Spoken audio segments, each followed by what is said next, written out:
Some of the news is often doom and gloom. Everybody has their dream house, including Daniel Craig. Check this out.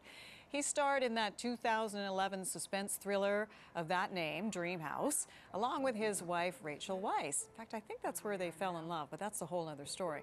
Now, apparently, anyone can own Daniel Craig's dream house because it was shot in Ontario. There it is. It's for sale in Oakville, which is just west of Toronto. Guess how much?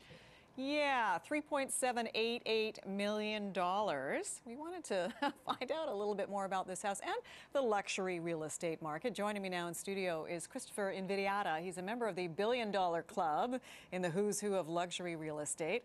Thanks for coming in. Thanks for having me on, Jennifer. Why does that house cost so much money? Is it because it was used in a movie? Actually, the price is quite competitive now. Really? It was closer to $5 million when it was first put on the market. So we've actually seen it drop in price. Tell me about the house. The house is special because it was built in the early 20s, so it was one of those unique English cottages. Mm-hmm. And then the couple that bought it completely renovated it. Okay. So the kitchen's all beautifully done, all new granite, all new hand milled cabinetry. But it's walking distance to the lake, so it's oh, well, very that's a big factor, right? Yeah. And it's on a big chunk of property, I would assume. I would hope for that much money. It is. Does it come with $2 million in the attic? Yeah, maybe. But it's Gairloch Gardens, which is very special. Is it? It is. Yeah. You know, we wanted to have a little bit of fun with real estate, but I also wanted to ask you about the luxury real estate market. I mean, we're looking at a property that was the most expensive house you've ever sold. Tell me about this. Actually, this home we didn't sell. This home was built by Mr. Hugo Powell. Okay. And I was commissioned to find the property for him. And we assembled 3 lots on the water to equal 10 acres of land. Okay. And he built this home that was always a dream of his. And it's a special, special place. It has its own little chapel on it. What's it worth?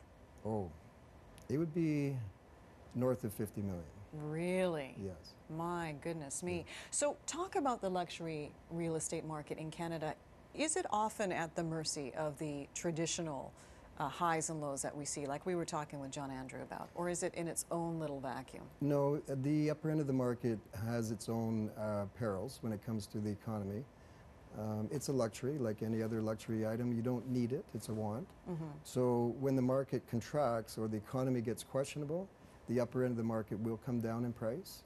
And so we actually have this situation now where the under $1 million is rising so rapidly and the upper end has been declining. So it's a great time to be buying up, actually. Really? It is, yeah. So says you, the real estate agent. We have 30 seconds left because we have an Olympic athlete on standby. But for those who want to make their house look like $1 million, but they can't afford $1 million, what are your tips as a realtor? It's simpler than they think. Okay. If you were to imagine you're having a special function at your home and you're going to invite the Queen over, somebody famous, you would go to great lengths to really super clean it up, freshly paint it, maybe update some cabinetry or change some flooring, and minimize.